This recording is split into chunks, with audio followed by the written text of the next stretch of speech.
Dr. Ethan Lester is a clinical psychologist at Mass General Brigham and an assistant professor of psychiatry at Harvard Medical School.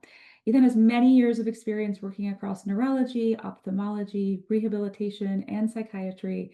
He brings, and I can say this from experience, a compassionate whole person perspective to this topic today and has been a devoted supporter and participant of all things CTF is trying to do for many years. So welcome, Ethan. Thank you for being here. Yeah, so delighted to be here. Anytime CTF asks me to be part of something, I'm jumping at the opportunity. I started working in the space of NF in 2018 when I started my fellowship at Mass General. And truly, within the first few weeks of delivering a mind-body intervention through Zoom, just want to say we were doing it before everybody was on Zoom. Um, and just really found the population so endearing and the opportunity to be connected with CTF. They've been a great supporter of our work here at the hospital. So I just want to say thank you for that. So my talk today is about mental health and specifically some of my knowledge and experience in working with people with NF and how mental health really plays such a vital role in that experience of a person living with NF. Just going to start here by uh, doing my conflicts of interest and disclosures. I don't have any specific conflicts of interest for this presentation today. I will say that I had grants that were funded through these four wonderful organizations and foundations here from the period of 2019 to 2022. And here's some of the objectives and agenda items we have for today. They're pretty broad. And I want to say too, I think a lot of the topics that we're going to be discussing today are in the spirit of a survey of the material. It's not really going to get into the deep personal questions as it relates to your specific experience with mental health, but I want to give you as much information as possible. And then as we generate some of the topics in our presentation, feel free to ask some of your specific questions that you might have in the Q&A section of the Zoom window. The comment section, I'll cue you for when the comments come up. But for the most part, if you have a specific question that you want to have answered, drop it into the Q&A portion here. So first, we'll discuss NF and the impacts it has on mental health. The second objective is exploring the topics of coping, resiliency, and social support.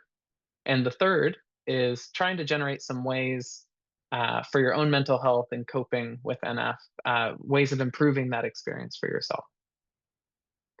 So probably no strangers in this audience to NF. In fact, I'll have to admit in 2018, I remember I was a new trainee at the hospital and I practiced probably for 10 minutes before my first session for how to say neurofibromatosis. I was so nervous about, immediately losing credibility by not knowing even how to pronounce it. But this is probably a common experience for a lot of people with NF is the explanation of what this is, and the fact that it's not very familiar to our general population.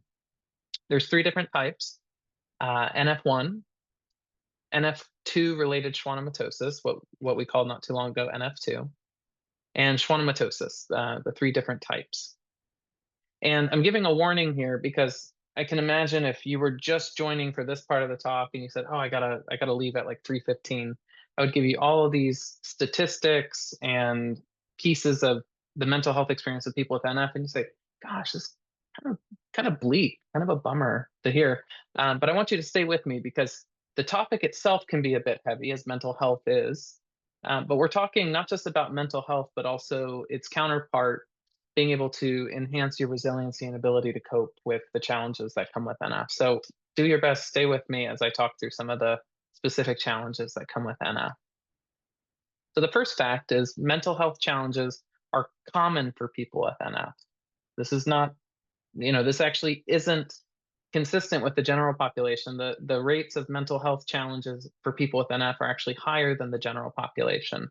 In fact, about 46% of adults with NF have at least one psychiatric co-occurring or comorbid diagnosis. Most of these are mood or anxiety related challenges, but there's other sorts of psychiatric conditions as well, some of them coming with neurocognitive presentations, as well as other psychiatric challenges that people with NF face. So that's almost half of people, one in two almost of people with NF have some psychiatric co-occurring diagnosis. And I say looks matter when it comes to living with NF, and I don't mean to be tongue in cheek here. It's a bit of turn of phrase, but they matter in the sense that multiple studies show that cutaneous or visible neurofibromas, like what you see in the picture here, are associated with reduced health, reduced health related quality of life that includes physical, psychological, social, emotional, as well as lower self esteem and higher internalizing symptoms. When we say internalizing symptoms, we're talking about anxiety, mood disorders, sadness, irritability, things of that nature, not necessarily outward behavioral issues, but more internalizing symptoms.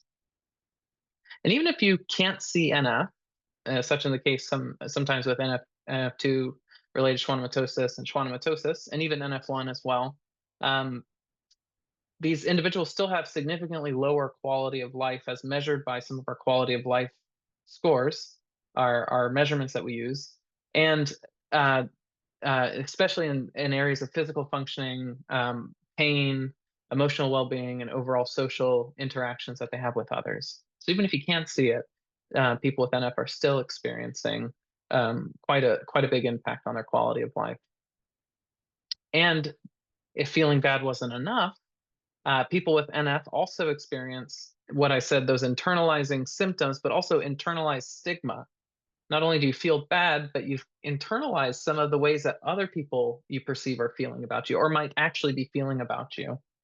We also see discrimination being quite common for people with NF across multiple settings, work, school, as well as intimate and non intimate relationships, both family, friends, and also in the community interacting with people. That there's a certain level of vulnerability that these individuals with NF experience. We also see that social isolation is a big challenge for people with NF as well.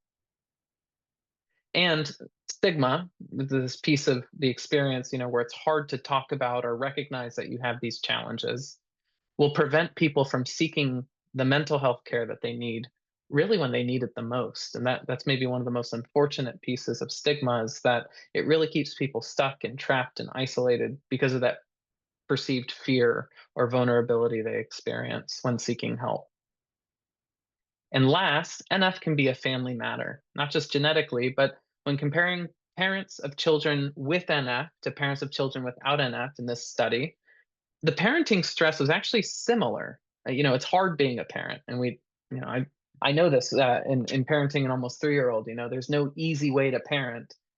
The difference, though, is that when there's greater impairment from NF, in particular in this case with NF1, it's associated with higher parental distress, more familial conflict, less perceived social support, and generally more challenges compared to people with non-NF caregiving responsibilities. So what we see is that it's tough being a parent, but it's factors, potentially tenfold more challenging for parents who are parenting someone with neurological challenges from NF.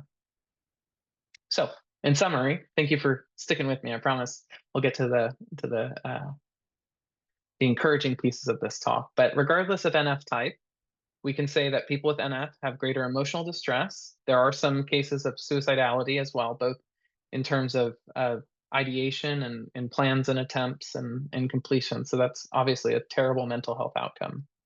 Uh, People with NF experience more pain on average, more coping difficulties, a lower quality of life as measured by the instruments that we use.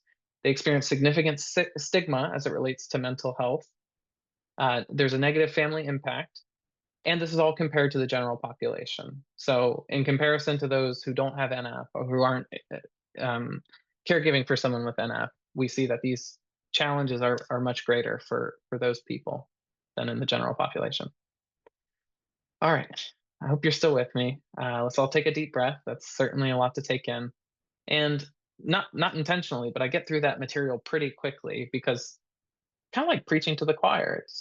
All of these things could resonate, and you could say, "Yep, that makes sense. Yep, don't need a research article to tell me that." Like, I know these things because I've lived these things, or I have a child who's living with this, and so I just want us to kind of take in the facts for a second, just so that we're all on the same page.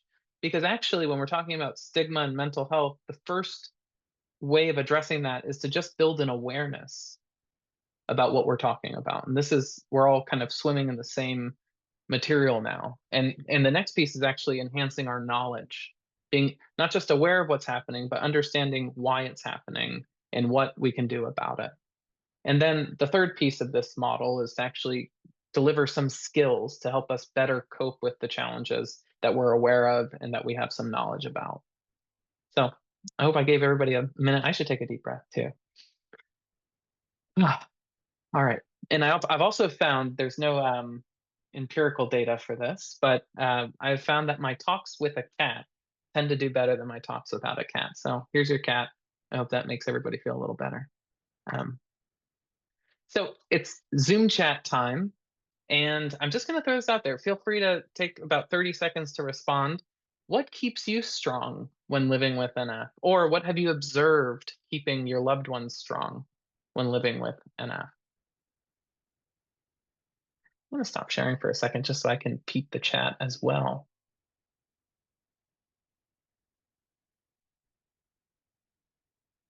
And this is always fun. I know there's 100 people on this chat, so I mean on this call. So take the time as I'm talking to look at some of the things that people are writing. Maybe you go back through at a later time and read through some of these things that keep you strong living with NF. Yep. I love that, Zachary. Lots of humor, of course, of course. Stuffed animals, yeah. Yeah, I think that's great. And a good therapist, of course. I again, I want you to appreciate the 100 people who are contributing here as part of this webinar. And you can go back at any time and look at some of these topics. I didn't do a great job of this. Maybe what I'll do, just so we can keep these organized, when I ask for with the Zoom chat feedback, maybe before people start posting, I'll just put like question 2 so you know where it starts and stops. Okay. All right. So these are great. Yeah, these look really good. Yeah, and a lot of these are going to show up in the next part of our talk here. So I'm going to keep going. Everybody can see my Zoom slide. So let's talk a little bit about resiliency. And if I were in a room and you guys were out in the audience, I'd probably ask you to raise your hand. But I'm just going to assume that unless you were living under a rock for the past 5 years, you've heard the term resiliency. It's certainly been more of the mainstream pop psychology conversation, but resiliency as a psychological concept has been around for decades, really. Um, Resiliency, as defined by a psychologist, is the process of adapting well in the face of adversity, trauma, tragedy, threats, or even significant sources of stress. Okay. If you read resiliency and you say, oh, yeah, I think I'm resilient, you probably are. Resiliency is both a process and an outcome. It's like the fact of, I love this picture because it's like this resilient little succulent popping out of a rock that it probably shouldn't be growing in, but it's found a way. What we don't see is the little seedling or the effort of this little sapling, seedling, whatever's coming out of the ground. It has to struggle. It has to find ways of adapting. And what I like to say with resiliency is, if you're not struggling, if it's not hard, it's hard to say it's resilience. It might just be, you know, a good way of getting through something. But when it's hard and it requires some level of adaptation, it it in turn creates a resilient individual. And resiliency has actually also been talked about in a number of different contexts outside of psychology. So resilient creatures, those that can survive hardships. I think of like a winter fox in the Arctic. They've made these adaptations through both evolution, but also just environmental adaptations to be able to survive. And when I think about people living with NF, I think of people with NF as being incredibly resilient, because there's a biological feature of their experience that makes certain things more challenging. Pain, just all sorts of challenges that when you're able to get through them, it by definition means you're a resilient creature. Now, I'm gonna before anybody posts, this is another Zoom opportunity. I'm gonna put just a number two, or maybe Cindy, if you wouldn't mind, maybe putting a number two for this question, so when people are going back, they can review um, where this next question started. So the second question: what does resiliency mean to you regarding NF? What has your experience been with being resilient in NF? Thank you, Cindy. That was great.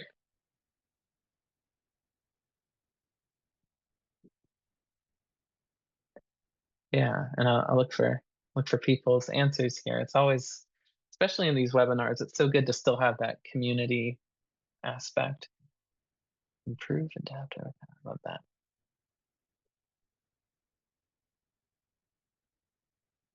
Yeah, love that.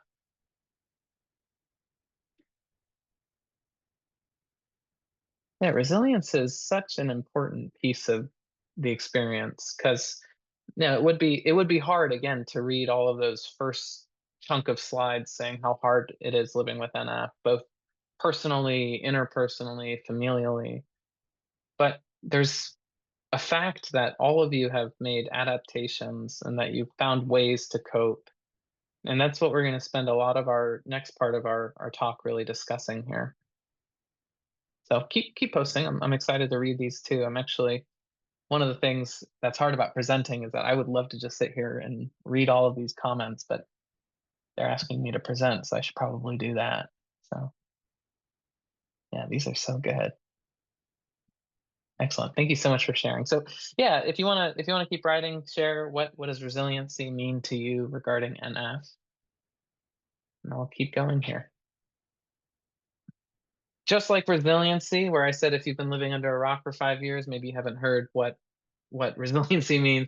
If you haven't been to a restaurant in the past 5 years, I'll have to explain to you what a QR code is. But a QR code, it is a very common feature of a lot of our presentations these days because what you can do right now while it's up on the screen and the next slides will also have the same QR code, but you can actually download and view a Google Doc of all of the different ways of staying resilient with NF.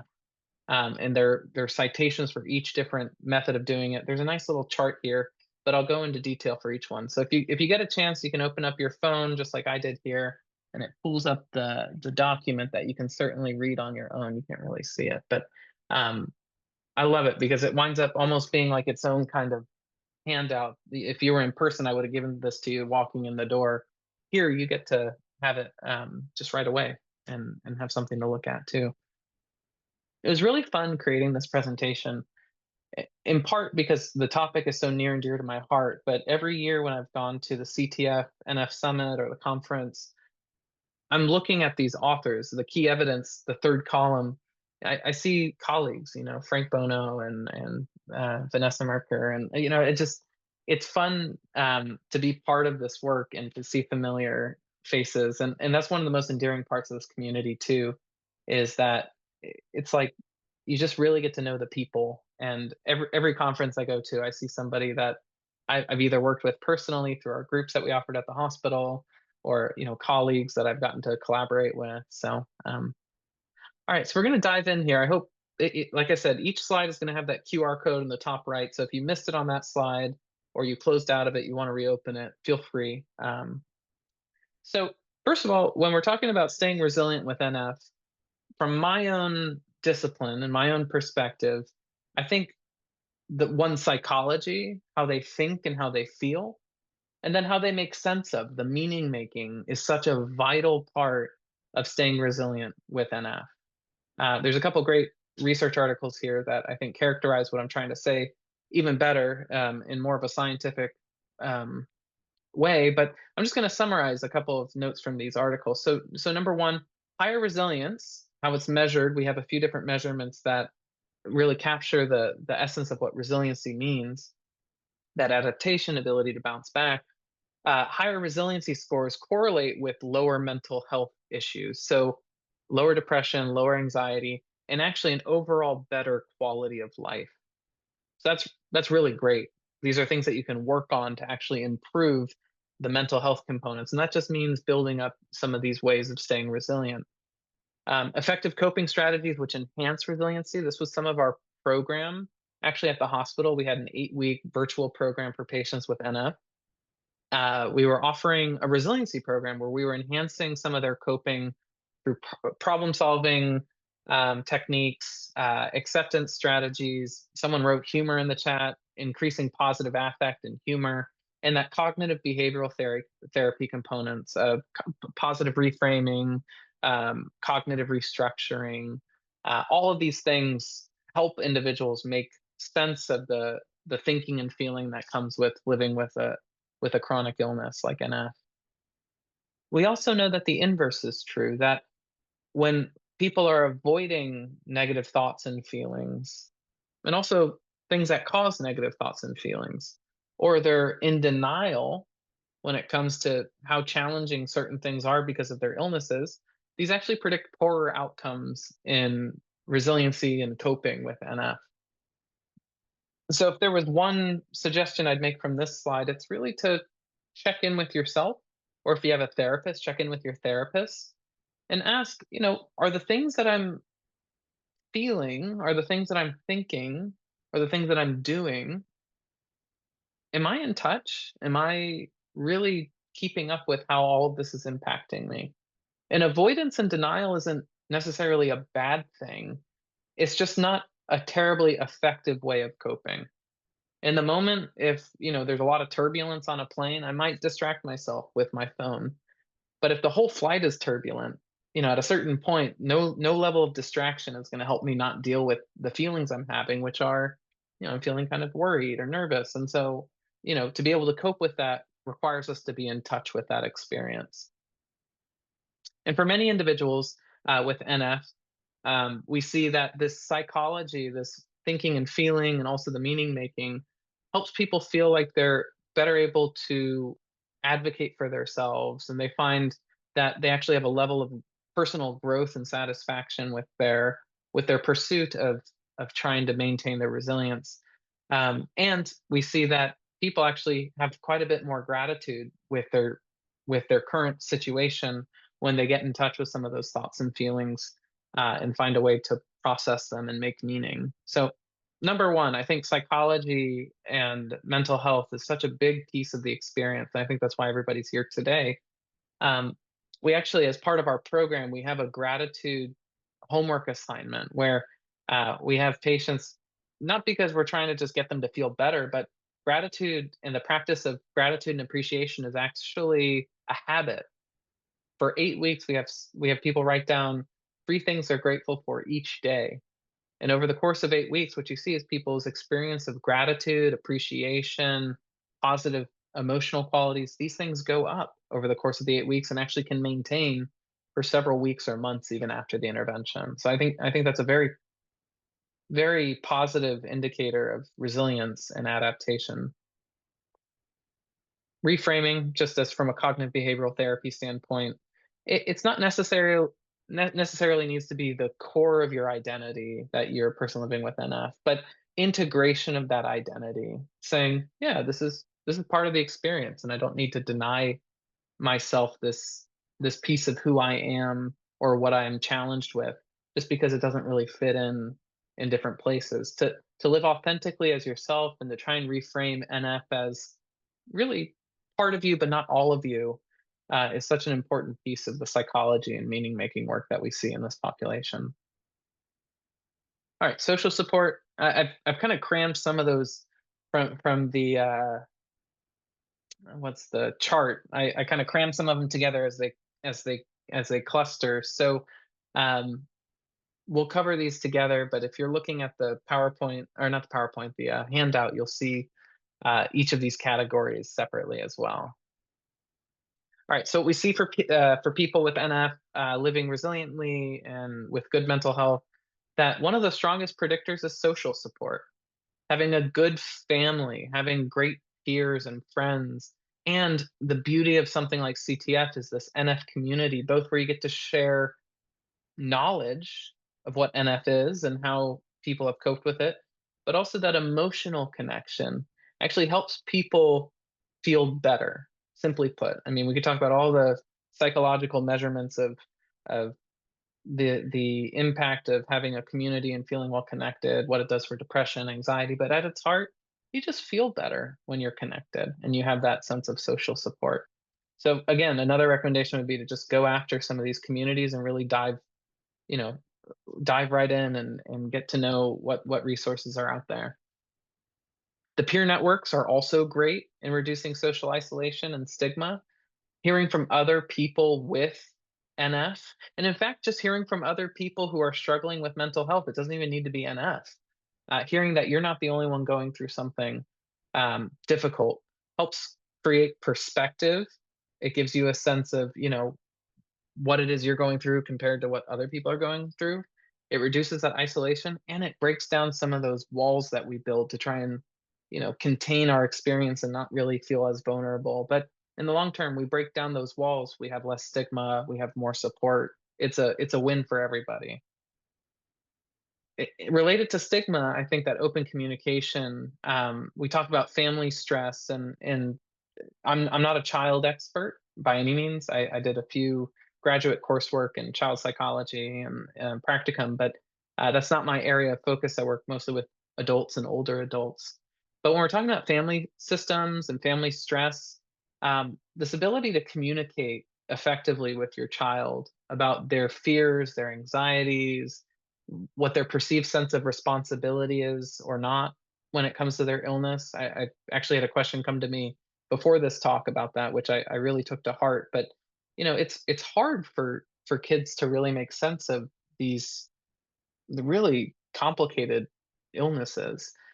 And so just open communication and communicating at an appropriate developmental level. If your kid is 5 years old or 10 years old, being able to speak that language and put it in terms that they understand. I think the CTF resources, the comic books and the parent guides to how to use those resources. I think that webinar was fabulous.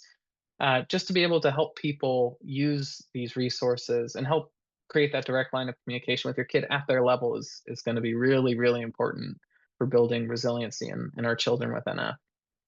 And it creates a shared language for the child and the parents and the siblings. And being able to share that experience amongst family members and kind of all be in the same knowledge and to be able to apply the same skills can actually improve one's resiliency as well. And from a therapy standpoint, I'm a big proponent of marriage and family therapists, and family therapy can be such an important piece of a child's mental health when coping with NF. And in fact, if your child has an individual therapist, to the extent that it's helpful, I think you should be able to meet with that provider um, regularly. I wouldn't say making your sessions their sessions per se, but maybe you have an opportunity once a month to get an understanding of the work that's being done in that therapy, just so that you can better support your child. Therapy is a wonderful window into some of your child's experience, and a really good child psychologist will give you high level summaries that help you just be a better parent to your child with NF. So advocate for that. It's obviously very important that the child is able to trust their therapist and know that things that they say aren't necessarily going to just be translated to the parent, but to do it in the spirit of how can I best support my child. It makes a ton of sense to ask for those meetings as well. So I want to make a quick pause here. If you do have questions, I'm very excited to answer them. Just make sure you're either writing them down or throwing them in the Q&A, so I'll be able to answer them at the end. I see some chats coming through, and I'm excited to read through those as well. But with 100 participants, we might miss a few if they're not in the Q&A. So if you have a specific question, just make sure they're going in the Q&A section. All right, so body image acceptance and reduce self-stigma. This is another big piece of it. So we teach the skill of self-compassion in our resiliency program for NF. It's a very foreign concept for a lot of people in the beginning. It's self-compassion is essentially treating yourself the way you would treat a beloved friend or a child that you love. We deserve that same kind of compassion, that same kind of self-acceptance. And that common humanity piece of self-compassion is that we're all going through something difficult, and don't you deserve the love and care that you're able to give to so many other people? And with self-compassion also comes a piece, especially for people with NF1 and NF2 and schwannomatosis, actually, I'll say, to accept your body in its current form, whether that be with pain or hearing or visual deficits, or just the way it looks or the way it feels on a moment by moment basis. Just that level of acceptance reduces some of those depressive symptoms, even for patients who don't have those visible symptoms. Just being able to accept that this is the body, this is the experience that you're having. I have a few colleagues who are somatic psychotherapists, and one of the it's a silly but profound thing is when you remind somebody it's not that you have a body, you are a body, and it's the body that you're experiencing. You are one system. And when you can make room for all of those experiences that are happening in the body, not just your body or having a body, that's a different level of self-acceptance. To say this is what it is, and finding a way to, of course, find ways to cope with the pain and to enhance relaxation and good spirits, but also not needing to fight the body so much. Sometimes living with NF feels like you're fighting something, and in fact, you're living with something, and that's such an important marker of resilience and adaptation.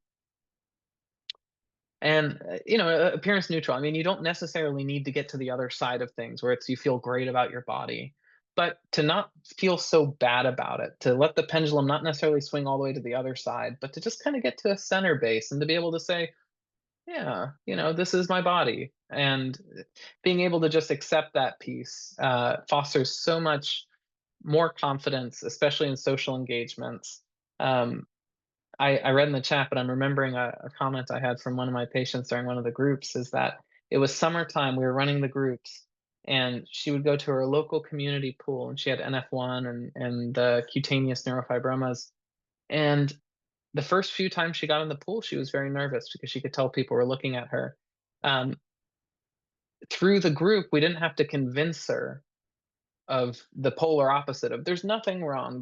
You look great, honey. Everything's good. It's to say, this is your body. This is what it looks like. And everybody's body is different. And eventually she got to a point where she was actually able to talk with some of the kids, and kids are great because they're just so honest. It's, what is that about? Oh, okay. Does it hurt? No.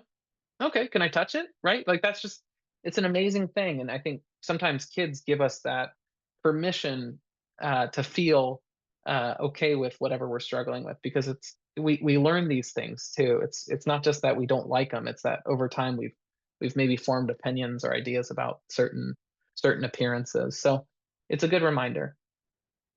We teach mindfulness as part of our groups, and I think it's a fabulous skill. It's one that, I think, again, got very popular pandemic forward. Everybody knows about mindfulness. But the purpose of mindfulness is really subtle but significant. Mindfulness is the awareness that precedes any sort of meaningful change a person can make.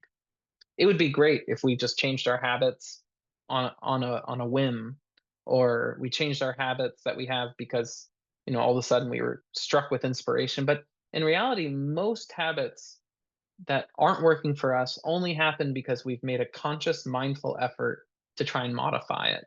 And so mindfulness, as I say, is one of the most powerful behavior change agents that a psychologist or a therapist possesses. And if a psychologist or a mental health worker can help you get in touch with what's going on for you, both thinking, feeling, behaviorally, socially, interpersonal, whatever it is, to start becoming aware of those patterns and to try and work on them in a way that's more consistent with what you care about and what's important to you, makes a world of difference.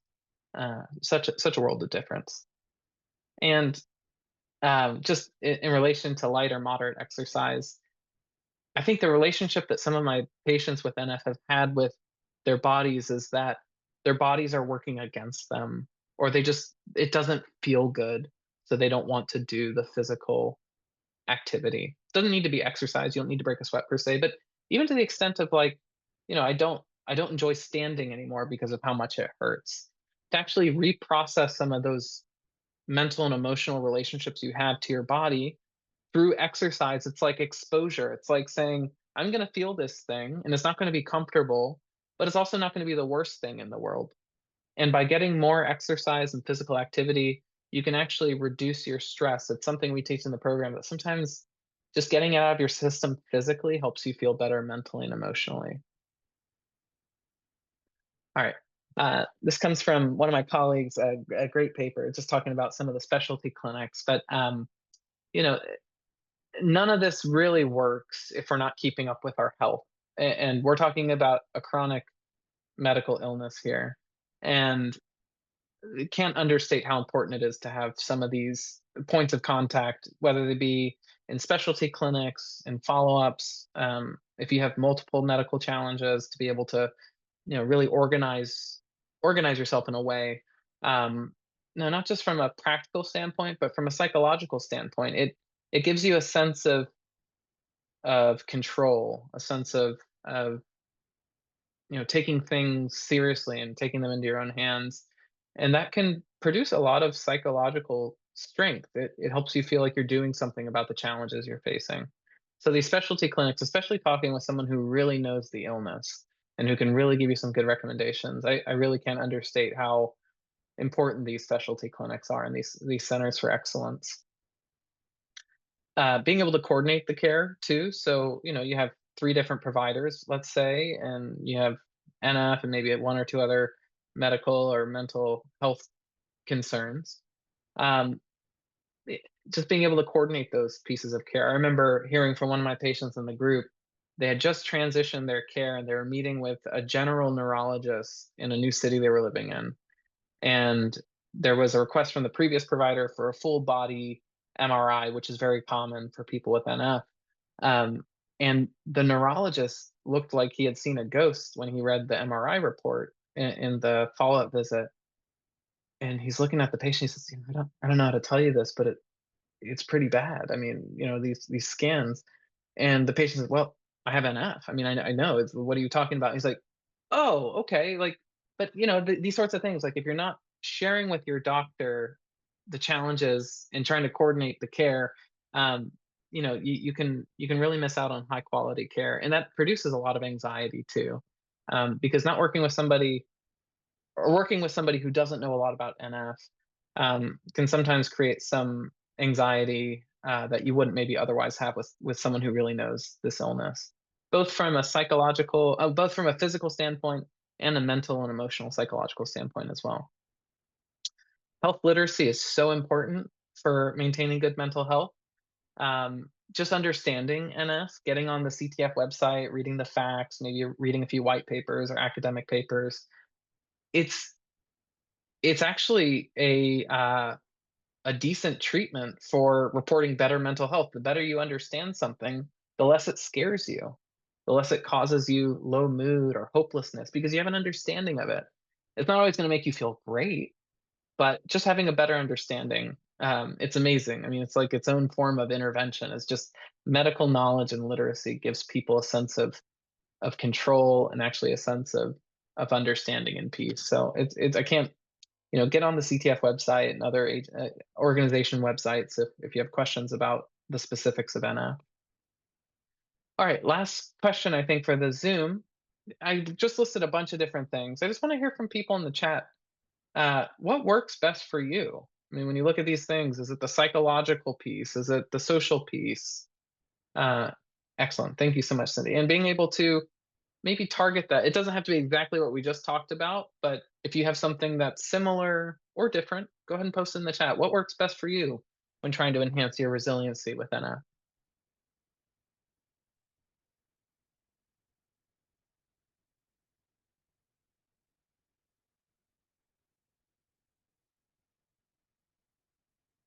puzzle mindset? I'm super curious about that. That sounds great. I hope I can Google that. It seems really neat. Social. That's amazing. Oh my gosh, a 2.5-year-old. It takes a village, doesn't it? Yeah, I think that's fabulous, Kaylee.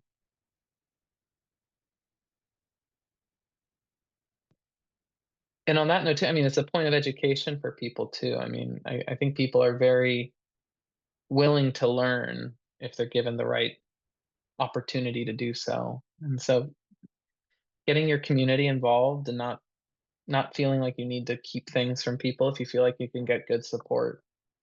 Um, but I know that's also it's a vulnerable thing to do to put yourself out there like that. Any other pieces of what works well? Building, yeah, community people understand. Nice. Experience. Staying active. Yeah. Yeah. Yeah. This is great. Yeah, I would love to be able to go back and read all of these. I feel like every time I do this, I get some new ideas too. Yoga. Yeah, absolutely. There's so many great free yoga videos now on YouTube. My favorite is Yoga with Adrienne, Adrianne, I think. Yeah. Oh, yep, yep, yep. Of course, of course. Nice. Okay, good. Yep, being proactive. Yep, being involved. Yeah, that's so tough, Inez. I know. I was actually reminded of that patient who was swimming during the summer, and I think she even said something along the lines of, like, do people think that this is contagious? Because it's not. I mean, what are people really? So this is great. You can obviously keep posting. Just for sake of time, I'm gonna get to the end here. I just always like to make a plug. This was such a wonderful project for me. Back in 2019, after I was done running the virtual video groups, I got the opportunity through my postdoc at the hospital to be able to develop a website that essentially took all of those sessions, all the content that was in those sessions, and put them into a video format. And this is a shameless plug, but it's not one that is like there's no money being made off of this website. It's really just where we put the resources. So if you want to find a way to enhance your resiliency, to try out some of these skills that we talked about today, scan that QR code, open it up. The trial is over, so you don't need to log in or register or anything. You can literally just go through the different session topics and practice some of these skills for yourself. They're short videos, um, and I think that winds up being a good resource for people who want to start exploring some of that.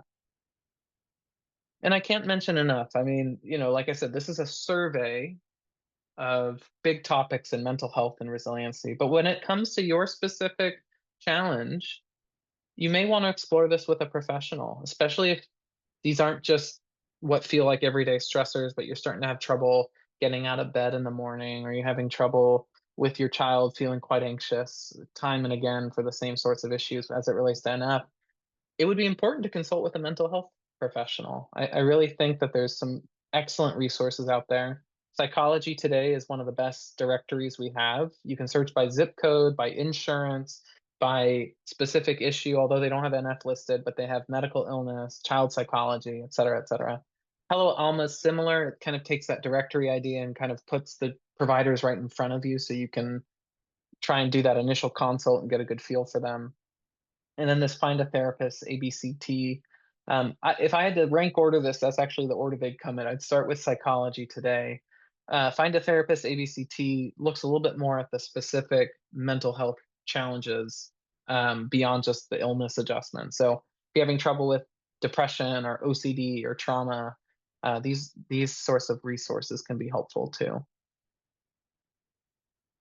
All right. Well, we have time for questions. I always leave this slide up there, but I'm just going to thank my wonderful connections. I just always feel so blessed to have these opportunities. I think Children's Tumor Foundation has been just such a great champion of this topic and of my work, and of course the other three organizations listed here too that funded my project, NF Web. So, and of course, the community, people like you who helped participated in the programs, who gave us feedback, who continue to attend these webinars and request these pieces of information. We want to be able to make a difference, and we're always open to hearing suggestions and feedback for how to do that. So thanks a bunch. I never check my Twitter, so don't bother. But yeah, so if you have any questions, feel free to reach out anytime. So I'm gonna stop sharing now, and we can do some of those questions. I think Awesome. we have a little bit of Yes. time. Thank you so much, Dr. Lester. And yes, we do have some time, so we will use it. So I'm going to start with questions that have come in while you were presenting. And I really love this first one because I hear it a lot, which is this attendee anonymously asked that on the medical side of things, it's very important to find a specialist with a lot of NF1 experience. But do you think that's true when looking for a good therapist? And if so, is there a network or database of that type of therapist with NF1 experience? It it's an amazingly important question, and I've gone back and forth in my own head since 2018 what the right answer to this is. And just in the past couple years, I've become a lot bigger advocate of general practitioners. Mhm. Partly because I think if you spend a lot of time and resource trying to look for the specialists, you're going to miss out on the opportunity to get the help that you're probably needing or that your child is needing.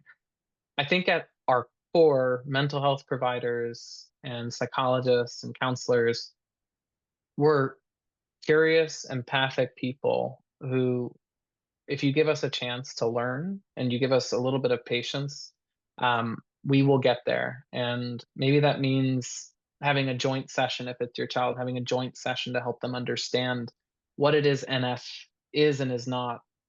If it's for your therapist, maybe asking if they have questions in that first session that will help better explain. But at the end of the day, mental health counselors are experts in mental health, and that's everybody. And I couldn't make this recommendation stronger now. Um, a therapist in the hand is going to be worth any specialist in the bush. I mean, if you need help, get the help, even if it's a generalist. Mhm. Yeah, thank you so much. I will say that to the second part of that question, that as far as CTF goes, we do not have a directory or listing of therapists or counselors that are NF1, like have specific NF experience. But also very much agree with what Ethan just said about finding the support that you need. And a good therapist with whom you can build a good relationship will have that exactly that empathic curiosity to be able to support you in the journey that you're on. So thank you, Ethan. I appreciate that. Yeah, of course. Another question, and actually, I'm going to combine a couple of questions. So we have some parents on the call today, specifically who are raising teenagers who are dealing with, a lot of the typical insecurities that come in those teen years. But when you add having a diagnosis like NF1 or NF2 related schwannomatosis to that, and there are, hearing differences and, visible differences. Any thoughts on how a parent can provide support for a kid who's maybe behaving in a way that is resistant to support? Mm, mm. The fabulous question. I mean, I'm sure I'm forecasting 10 years down the road when I have a teenager. So we'll see if that's the case. But I think the most important piece of parenting a teenager is, at least what the literature shows, is just being approachable and being consistent and keeping a stance of openness and compassion.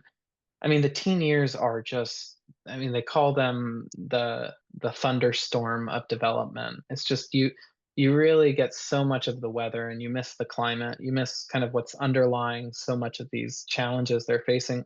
They're hormonal, socially they're having so many big changes.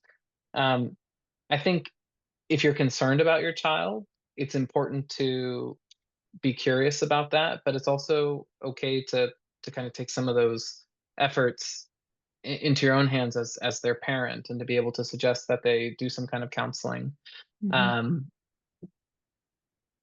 and again, I think part of it is, if you can wrap your head around their experience a little more, kind of that perspective taking, um, and maybe seeing if they can give you an inch. If you're asking them to, tell you what's going on, maybe find a new way of asking that question. It's like, what's wrong is such a general question. When you're a teenager, everything is wrong and you suck. but Yeah.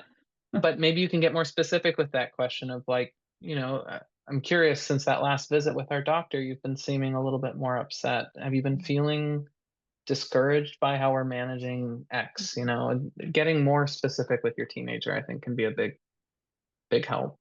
I love that. Yeah, I think that's great. Okay, so maybe one more question and then I'll wrap us up for the day. So thinking about mental health and aging came through in the registration questions quite a bit. And so, as adults, with any form of NF, but I think this question was coming from our NF1 community in particular. And as they're getting older, and worrying about how the impact of lifelong struggles with depression and anxiety as they age, any thoughts regarding kind of the kind of support, things they should be looking out for or noticing about their mental state that are a red flag? Yeah, anything in that regard. And this is in regards to aging with NF, like Yeah, so like older adults. older adults. Yeah. Yeah. I mean, I remember I remember providing these groups, and it was almost like a game that some of my patients, and I don't want to make light of it, but it felt like the game of like, is this NF or is this something else? Mm, And it feels like a lot of splitting hairs because at the end of the day, it might be both, and it might not even matter the mhm, origin of the issue. If mhm, you're having trouble with thinking or memory, if you're having trouble with organizing, it's always good to get that second opinion. mhm, And, there's a lot of excellent providers out there who really just from a clinical exam can put some of your worries at ease as you age. A lot of the concerns that older adults have revolve around dementia and cognitive decline. Some of these things are simply addressed by your PCP saying, that's not dementia. Like mhm, that's normal aging, or it sounds like you're under a lot of stress. Like it's not necessarily, the end of the line. But again, it's hard to really know. And so if you have those concerns, especially with aging, it's certainly best to consult with your doctor. Um, great. but yeah. Thank you so much, Ethan. I really Yeah. appreciate you being here today. I have some kind of housekeeping. I also want to say that there were some questions that came through, both in the Q&A as well as in the registration that were not in the scope of Dr. Lester's talk today, but there are absolutely questions that I can help and respond to. So my email will be in the chat, so that anyone here today, please reach out to me. I'm happy to follow up. The Zoom, the magic of technology also saves all these questions, then I review them after. So you may hear from me if there was something that you asked that I wanted to be able to address. So just be assured that we care about these questions, then we're glad that you're here, and there will be opportunities to follow up as well. So and having said that, I want to say that another question that was coming through a bit that was not exactly up for today's talk was about school. I know a lot of children with NF1 in particular have different kinds of struggles when it comes to school. So we're going to drop some links in the chat to some of the resources that CTF has already developed, that can really provide a starting place for those conversations about accessing the kind of support that you or your child might need in a learning environment. So Cindy's going to put those in the chat for us. And then just some wrap up is to say that this series is presented every month with a new topic. We are always thrilled to invite speakers like Dr. Lester to come and share their wisdom and expertise with us. And you can actually already register for next month's webinar, which will be with Dr. Eric Legis, who discovered the spread1 gene, which is called Legis syndrome. I'll say it's related to NF1, and that's not exactly the right way to say it, but it's going to be very interesting. And Dr. Legis is a really, really fascinating researcher. So be sure to join us if that's of interest to you. And then also in the chat, you'll see links to our newsletter to make sure you stay informed about everything that CTF is doing. And again, my email if you have any questions from today. If you have questions for Dr. Lester, I know you provided your contact, but you can also just contact me if you missed that, and I can connect you with Dr. Lester as needed. So just know that we're here for this community, and we're Mhm. so glad that you were here with us today. And a big thank you again to Dr. Lester. Thank you for being here. Of course. And if you haven't checked out the NF Summit and you're interested in Yeah, making some of these connections, I mean, I try to get out there every year, yeah, and I'd love to meet any of you in person and have absolutely. more of these conversations.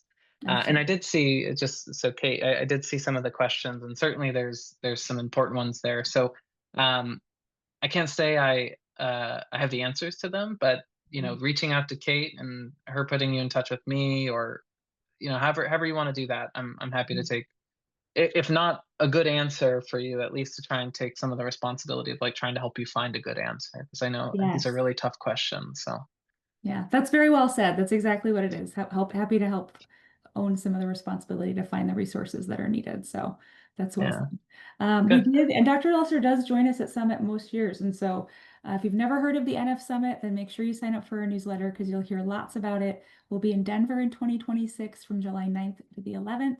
It's a fantastic way to meet other people and to get more great content and even some FaceTime with speakers like Dr. Lester. So consider that as well. Thank you again to everyone for Okay. being here, and we'll see you hopefully in November. All right. Fabulous. Thank you all so much for having me. It's been a real pleasure and honor. Thanks, Ethan. All right, bye, everyone. Take care.